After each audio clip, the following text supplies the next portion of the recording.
আজ আমি শিব মহাপুরাণের তৃতীয় পর্ব প্রথম ভাগ শুরু করছি। তার আগে কয়েকটা কথা বলি। এই শিব মহাপুরাণ ধর্মকথা 40 বৎসরের এর নিচে কোনো যুবক বা যুবতীর জন্য নয়, কারণ তাদের আছে চোখে অনেক স্বপ্ন।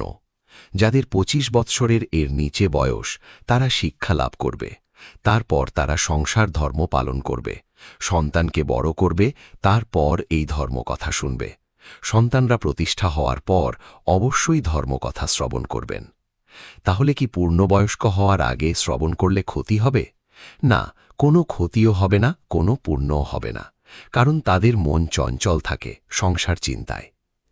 আজকের ব্যস্ত জীবনে মানুষের ঘরে টাকা আছে, কিন্তু শান্তি নেই। মনে ভয়, সংসারে অশান্তি, শরীরে রোগ, রাতে ঘুম নেই। এই কারণেই ঋষিমুনিরা বলেছিলেন, ধর্মের পথ মানুষকে শুধু পরলোকে নয়, ইহলোকেও শান্তি দেয়। শ্রী শিব পুরাণের এই তৃতীয় পর্বে আছে কিভাবে সত্য, দয়া, শান্তি ও ধর্ম মানুষকে বিপদ থেকে রক্ষা করে, মনের অশান্তি দূর করে এবং জীবনে শুভ শক্তি আনে। তাই মন শান্ত করে পদ্মাসনে বসে ভক্তিভরে শুনুন শিবের মহা পবিত্র বাণী। আজকের এই পর্ব শ্রবণ করার পর শরীর কিছুটা অবশ ভাব অনুভব করবে। পদ্মাসনে বসে মন দিয়ে শ্রবণ করুন। অর্থ জটিল নয়, কিন্তু ঘোরালো, তাই থামিয়ে থামিয়ে শুনুন, পুরো অর্থ বোঝার চেষ্টা করুন। আমি পাঠ করছি শিব মহাপুরাণে তৃতীয় পর্ব প্রথম ভাগ। শিব পুরাণ মহাত্ম্য ও ধর্মাধর্ম কথন। সকল ভক্ত ও তপস্বীগণ ভক্তি ভরে সেখানে বসে ব্রহ্মার পুত্র সনত কুমারকে 4 দিক থেকে পরিবেষ্টন করলেন। তাকে ঘিরে তাদের শোভা এমন দেখাচ্ছিল যেন চন্দ্রকে ঘিরে অসংখ্য তারা জ্বলজ্বল করছে। এরপর সকল মুনি ঋষি বিনয়ের সঙ্গে আনন্দচিত্তে তাকে প্রশ্ন করলেন, হে ভগবান, আমাদের কাছে সেই পবিত্র ও শ্রবণ মধুর শ্রী শিবপুরাণের কথা প্রকাশ করুন। তারা আরও বললেন, হে দেব, আপনি সমগ্র জগতের মধ্যে মহাজ্ঞানী। এই বিশ্ব ব্রহ্মাণ্ডে এমন কিছু নেই যা আপনার অজানা। তাই শিবপুরাণের সমস্ত পবিত্র কাহিনী আমাদের শুনিয়ে কৃপা করুন। ঋষিগণের এই অনুরোধে ব্রহ্মার পুত্র সনত কুমার শিবপুরাণের সার কথা বলা শুরু করলেন। তিনি বললেন, এই পুরাণ অত্যন্ত গোপন, সনাতন এবং শ্রেষ্ঠ। যে ব্যক্তি ভক্তিভরে শিবের কীর্তন করে, সে শিবের পার্শ্বদের ন্যায় যশ ও পুণ্য লাভ করে। সে ইহলোক ও পরলোকে মঙ্গল প্রাপ্ত হয় এবং জীবনে কৃতার্থতা অর্জন করে। বেদের সমস্ত সিদ্ধান্ত ও শিবোক্ত পবিত্র বাণী এই পুরাণে নিহিত আছে। তিনি আরও বললেন, আমি এখন সংক্ষেপে সেই পবিত্র কথাগুলি বর্ণনা করব, কারণ এর সম্পূর্ণ বিস্তার বর্ণনা করা অত্যন্ত কঠিন। শতবর্ষ অতিবাহিত হলেও তার পূর্ণ বিবরণ দেওয়া সম্ভব নয়। এরপর তিনি জানালেন যে এই পুরাণে ব্রহ্মা, বিষ্ণু ও অন্যান্য দেবতাদের উৎপত্তি, পৃথিবী ও জীবজগতের সৃষ্টি, বর্ষ ও কালের বিবরণ, সপ্তদ্বীপের উপাখ্যান, চন্দ্র, সূর্য ও গ্রহসমূহের কথা, লিঙ্গ পূজার মাহাত্ম্য, সৃষ্টি ও প্রলয়ের রহস্য প্রভৃতি নানা বিষয় বর্ণিত হয়েছে। তিনি মুনিদের উদ্দেশ্যে বললেন, হে মুনিগণ, তোমরা এখন এই পবিত্র শ্রী শিব পুরাণের আখ্যান শ্রবণ করো। এই পুরাণ শ্রবণ করলে মানুষের পাপ নাশ হয়।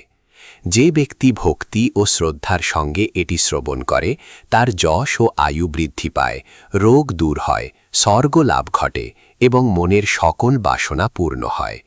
এছাড়াও এতে পূজার্চনার বিধিও বর্ণিত আছে। সনত কুমার মুনিদের উদ্দেশ্যে বলতে লাগলেন, হে ঋষিগণ, দেবাদিদেব মহেশ্বরের পূজার বিধি কেমন তা আমি আদ্যোপান্ত তোমাদের বর্ণনা করব। আবর্তিক ও পুনরাবর্তিক পূজার নিয়ম, শিবতত্ত্ব এবং শিব মূর্তির বিভিন্ন ভেদও ব্যাখ্যা করব। কিভাবে শিবলিঙ্গের উৎপত্তি হয়েছিল, কিভাবে তার প্রতিষ্ঠা করতে হয় এবং লিঙ্গে পুষ্প নিবেদন করলে কি ফল লাভ হয়, তাও বিস্তারিত বলব। তিনি আরও বললেন, যে মহাশক্তি দ্বারা ব্রহ্মা ও বিষ্ণুও মোহিত হয়েছিলেন, সেই আখ্যানও আমি বর্ণনা করব। অনশন, আসন বিধি, উৎকৃষ্ট ধূপ দানের নিয়ম, চতুর্দশী ও অষ্টমী তিথির আচরণ, নামাষ্টমীর বিধান এবং শিব মূর্তির মাহাত্ম্যও তোমাদের জানাব। এরপর তিনি বললেন, লিঙ্গার্চনার মনোরম ফল, বীরাচার, শৌচাচার, যোগ সাধনার বিধান এবং নানা অভিষেকের কাহিনীও আমি বলবো। অবিমুক্ত ও জপেশ্বর তীর্থের কাহিনী এবং অন্যান্য পবিত্র তীর্থের বিবরণও শোনাব। তিনি আরও জানালেন, ত্রিপুরারি শিবের আবির্ভাব, নীলকণ্ঠ রূপ ধারণের কারণ, বাসুদেবের বিধান ও তার গুণ মাহাত্ম্য, সর্বধর্মের গূঢ় রহস্য, জ্ঞানের মাহাত্ম্য এবং মুক্তির উপায়, এই সমস্ত বিষয়ও আমি বর্ণনা করব। সনৎকুমার বললেন, এই সব বিষয় অত্যন্ত বিস্তৃত, তাই সব বিস্তারিতভাবে বলা সম্ভব নয়। আমি সংক্ষেপে সেই কথাগুলি বলবো যা সকলের শ্রবণের উপযোগী। এরপর তিনি সৃষ্টিতত্ত্ব ব্যাখ্যা করতে শুরু করলেন। তিনি বললেন, সৃষ্টির আদিতে সমগ্র বিশ্ব ঘোর অন্ধকারে আচ্ছন্ন ছিল। তখন কোনো জ্ঞান, চিহ্ন বা প্রকাশ কিছুই ছিল না। সেই সময় একমাত্র রুদ্রই পরম কারণরূপে বিদ্যমান ছিলেন। পরে দয়াময় শিব সৃষ্টির ইচ্ছা করলেন। প্রথমে তিনি জ্ঞানের সৃষ্টি করলেন, তারপর আনন্দ চিত্তে অহংকারের উৎপত্তি ঘটালেন। সেই অহংকার থেকে মনের জন্ম হল এবং পরে পঞ্চমহাভূতের সৃষ্টি ঘটল। এরপর অষ্টপ্রকৃতি ও ষোড়শ বিকারের উদ্ভব হল। শব্দ, স্পর্শ, রূপ, রস ও গন্ধ, এই সকল তন্মাত্রার প্রকাশ ঘটল। ক্রমে প্রাণ, অপান প্রভৃতি বায়ুর সৃষ্টি হল এবং সত্ত্ব, রজ ও তম, এই তিন গুণের উদ্ভব ঘটল। এই তিন গুণ থেকেই পরে ব্রহ্মা ও বিষ্ণুর জন্ম হয়। তারপর তাদের মোহিত করার জন্য নির্বিকার ও নিরাকার দেব শিব প্রকাশিত হন। তার তেজে ত্রিভুবন মুগ্ধ হয়ে যায়। তিনি দেবাদিদেব শিব, তার চেয়ে শ্রেষ্ঠ আর কেউ নেই। তিনি আরও বললেন, ব্রহ্মা ও বিষ্ণু কল্পে কল্পে জন্মগ্রহণ করেন এবং অসংখ্য কল্পে অসংখ্য বিশ্ব সৃষ্টি হয়েছে। মহেশ্বর সৃষ্টি করেন, আবার সময় হলে সেই সৃষ্টির লয়ও করেন। এরপর তিনি কালের পরিমাপ ব্যাখ্যা করে বললেন, ৭১ যুগে এক মন্বন্তর হয় এবং ১৪ মন্বন্তরে এক কল্প সম্পূর্ণ হয়। এই এক কল্পই ব্রহ্মার এক দিন হিসেবে শাস্ত্রে গণ্য হয়েছে। আবার এক কল্পকাল তার রাত্রি হিসেবে অতিবাহিত হয়। এভাবেই মাস, বর্ষ এবং শতবর্ষ মিলিয়ে ব্রহ্মার আয়ু নির্ধারিত। কিন্তু সেই বিশাল সময়ও শিবের কাছে এক নিমেষ মাত্র। তিনি আরও বললেন, চন্দ্র, সূর্য ও অন্যান্য গ্রহসহ এই সমগ্র বিশ্ব ব্রহ্মাণ্ড শিবের দৃষ্টিতে নিমেষ মাত্র স্থায়ী। সমস্ত বিশ্বে সপ্তলোক বিদ্যমান, যেমন ভূলোক, ভূবরলোক ইত্যাদি। আবার সুতল, বিতল সহ নানা পাতালপুরীও রয়েছে, কিন্তু এসবই ঈশ্বরের লীলা মাত্র। শেষে তিনি বললেন, সৃষ্টি ও সংহার সমগ্র সংসারে ঈশ্বরই সম্পাদন করেন। তার গূঢ় তত্ত্ব সম্পূর্ণরূপে উপলব্ধি করা অত্যন্ত কঠিন। এই পুরাণের বাণী অত্যন্ত পুণ্যময়। তা শ্রবণ করলে মানুষের সমস্ত পাপ নাশ হয়। সনৎকুমার মুনিদের উদ্দেশ্যে বললেন, তোমরা সর্বদা মনকে শাস্ত্র ও পুরাণ চর্চায় নিবিষ্ট রাখবে, কারণ এই ত্রিভুবনে ধর্ম ছাড়া অন্য কোনো আশ্রয় বা গতি নেই। যে ব্যক্তি এই সংসারে সত্যিকারের সাধু হতে চায়, তাকে অত্যন্ত যত্ন সহকারে ধর্ম পালন করতে হবে। তিনি আরও বললেন, মানুষের মন কখনো ধর্মহীন হওয়া উচিত নয় এবং সর্বদা অধর্ম থেকে দূরে থাকা প্রয়োজন। গুরুর চেয়েও ধর্মকে শ্রেষ্ঠ জ্ঞান করবে, কারণ মানুষের সমস্ত সুকৃতির মূলই ধর্ম। ত্রিভুবনে ধর্মের মতো প্রকৃত বন্ধু আর কেউ নেই, এটি একান্ত সত্য কথা। তিনি ব্যাখ্যা করলেন, তীর্থের চেয়েও ধর্ম শ্রেষ্ঠ।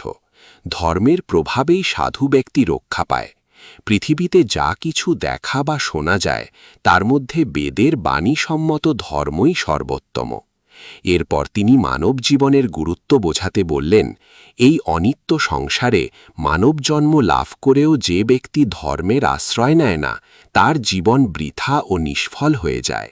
শাস্ত্রে বলা হয়েছে, পাপ তাকে 4 দিক থেকে গ্রাস করে। তিনি আরও বললেন, যে ব্যক্তি সর্বদা ধর্মে মন স্থির রাখে, পাপ ও দুঃখ তাকে স্পর্শ করতে পারে না। মঙ্গল লাভের জন্য ধর্মকেই আশ্রয় করতে হবে, এটাই শাস্ত্র ও বেদের গূঢ় সিদ্ধান্ত। সনৎকুমার সতর্ক করে বললেন, যার মন সর্বদা অধর্মে নিমগ্ন থাকে তার সব কিছু শেষ পর্যন্ত বিনষ্ট হয়। যদি কখনো বিপদ আসে তবুও মানুষে মন ধর্মের আশ্রয় ছেড়ে বিচলিত হওয়া উচিত নয়।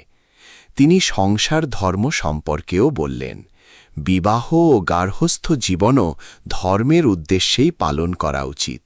স্ত্রীর গর্ভে সন্তান জন্ম নেয় ধর্ম রক্ষার ধারাকে অব্যাহত রাখার জন্য। নিজের গৃহে বাস করাও সত্য, কিন্তু তার প্রকৃত উদ্দেশ্য হওয়া উচিত ধর্ম পালন। তিনি আরও বললেন, ধন উপার্জনের উদ্দেশ্য ধর্ম পালন, আর শরীর রক্ষার উদ্দেশ্যেও ধর্মাচরণ। পৃথিবী ধর্মের ওপরেই প্রতিষ্ঠিত। শাস্ত্র ও পুরাণও মানুষের ধর্মপথ প্রদর্শনের জন্য রচিত হয়েছে। তাই সর্বত্র ও সর্বকালে ধার্মিক ব্যক্তিরই সম্মান থাকে। তিনি কঠোরভাবে বললেন, যে ব্যক্তি ধর্মপথে চলে না সে মূর্খ। এমন ব্যক্তির মুখ দেখলেও সূর্য দর্শন করা উচিত, কারণ শাস্ত্র মতে তা পাপ নাশ করে, নাচেত নরকে পতনের আশঙ্কা থাকে। এরপর তিনি বললেন, যেখানে ধার্মিক মানুষের বাস সেই স্থানকেই তীর্থস্থান মনে করবে। বেদের বাণী হল, যেখানে ধর্ম আছে সেখানেই জয়। ধার্মিক ব্যক্তিকে পাপ কখনো আক্রমণ করতে পারে না। তিনি যুগধর্মের কথাও ব্যাখ্যা করলেন, বললেন, সত্যযুগে ধর্ম 4 পায়ে পূর্ণ ছিল। ত্রেতা যুগে তার 1 পাদ নষ্ট হয়, দ্বাপরে 2 পাদ বিনষ্ট হয় এবং কলিযুগে মাত্র 1 পাদ অবশিষ্ট থাকে। তাই কলিযুগে মানুষ অধিকাংশেই ধর্মহীনতায় নিমজ্জিত থাকে। তিনি মুনিদের উপদেশ দিয়ে বললেন, অতএব জ্ঞানী ব্যক্তি মায়া ও মোহ ত্যাগ করে চিরন্তন ধর্মতত্ত্বের দিকে মন স্থির রাখবে। ধর্মের সামান্য অংশের শক্তিও অপরিসীম, তা জীবকে সর্বদা রক্ষা করে এবং মহান জয় এনে দেয়। আবার অধর্মের সামান্য অংশ ভয়ঙ্কর বিপদের কারণ হতে পারে। তিনি আরও বললেন, সত্য, দয়া, শান্তি এবং অহিংসা এই 4টি ধর্মের প্রধান স্তম্ভ। যে ব্যক্তি সর্বদা ধর্মপথে থাকে, মৃত্যু দেবতাও তার কাছে সহজ হয়ে যায়। সে এই পৃথিবীতে আনন্দে জীবনযাপন করে এবং মৃত্যুর পর অমরলোক প্রাপ্ত হয়।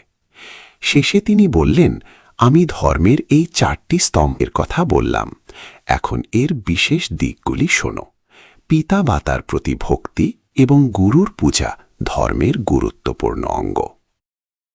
সনৎকুমার মুনিদের উদ্দেশ্যে বলতে লাগলেন, সুচিতা, ঈশ্বরে বিশ্বাস, প্রতিজ্ঞা রক্ষা এবং সাধুসঙ্গ এই সমস্ত গুণ সত্য ধর্মের লক্ষণ। এগুলিকেই ধর্মের প্রথম স্তম্ভ বলা হয়। এরপর তিনি দয়ার লক্ষণ ব্যাখ্যা করে বললেন, পরের উপকার করা, দান করা, হাসি মুখে কথা বলা, নম্রতা, শুভ বুদ্ধি এবং বিনয় গ্রহণ, এগুলিকেই শাস্ত্রে দয়ার চিহ্ন বলা হয়েছে। তিনি পরে শান্তির লক্ষণ ব্যাখ্যা করে বললেন, হিংসা ও ঈর্ষাহীনতা, ইন্দ্রিয় সংযম, মৌনব্রত পালন, দেবতার পূজা এবং কামবৃত্তি থেকে দূরে থাকা, এগুলি শান্তির লক্ষণ। এছাড়া নির্ভীকতা, স্থিরচিত্ততা, গম্ভীর স্বভাব, জাগতিক দ্রব্যে আসক্তিহীনতা এবং অহেতুক ভোগবিলাস ত্যাগ করাও শান্তভাবের পরিচয়। তিনি আরও বললেন, মান অপমানকে সমভাবে গ্রহণ করা, নিজের মুখে অন্যের প্রশংসা করা, জপ, হোম, তীর্থসেবা, অতিথি পূজা, ক্ষমাশীলতা, ধৈর্য এবং অকার্য বা অন্যায় কাজ বর্জন এই সমস্তই শান্তির লক্ষণ হিসেবে জানা উচিত। এরপর তিনি অহিংসার ব্যাখ্যা করে বললেন, কখনো অন্যকে কষ্ট দেওয়া উচিত নয়। জ্ঞানী ব্যক্তি সর্বদা নিজের ইন্দ্রিয় সংযত রাখবে, অত্যন্ত যত্নের সঙ্গে অতিথির সেবা করবে এবং অন্যকে নিজের মতোই ভাববে। সকলের সামনে শান্ত আচরণ করবে। শাস্ত্রে এটিকেই অহিংসার প্রকৃত লক্ষণ বলা হয়েছে। তিনি আবার স্মরণ করিয়ে দিলেন, আমি ধর্মের এই 4টি স্তম্ভের বর্ণনা করলাম। সকলেরই উচিত সর্বদা ধর্মপথে মন স্থির রাখা, কারণ অধর্মের ফলে মানুষ নানা প্রকার দুঃখ ভোগ করে। অধর্ম সর্বদা জীবের বিপদের কারণ হয়। তিনি সতর্ক করে বললেন, অধর্মের ফলেই জীব নরকে পতিত হয় এবং সেখানে ভয়ঙ্কর যন্ত্রণা ভোগ করে উচ্চস্বরে ক্রন্দন করতে থাকে। এই কথা শুনে সকল ঋষি পুনরায় সনত কুমারকে জিজ্ঞাসা করলেন, হে মহাশয়, যমলোকের নরক কত প্রকার? কোন পাপের জন্য জীবেরা কি ধরনের শাস্তি পায়? আমাদের সকলেরই এই বিষয় জানার ইচ্ছা হয়েছে। দয়া করে বিস্তারিতভাবে বলুন। পুণ্যের কথা শ্রবণ করে যেমন মহাপাপ দূর হয়, তেমনি নরকের কথা জেনেও মানুষ সতর্ক হতে পারে। ঋষিদের এই কথা শুনে ব্রহ্মার পুত্র সনত কুমার বললেন, শোনো হে ঋষিগণ, নরকের স্থান অত্যন্ত ভয়ঙ্কর ও দুর্দননীয়। সেখানে পাপীরা ভয়ঙ্কর যন্ত্রণা ভোগ করে। ব্রহ্মাণ্ডে যত পুরাণ আছে প্রায় সবকটিতেই নরকের বর্ণনা রয়েছে, কোথাও সংক্ষেপে, কোথাও বিস্তৃতভাবে। আমি এখন তা তোমাদের বলছি, মনোযোগ দিয়ে শ্রবণ করো।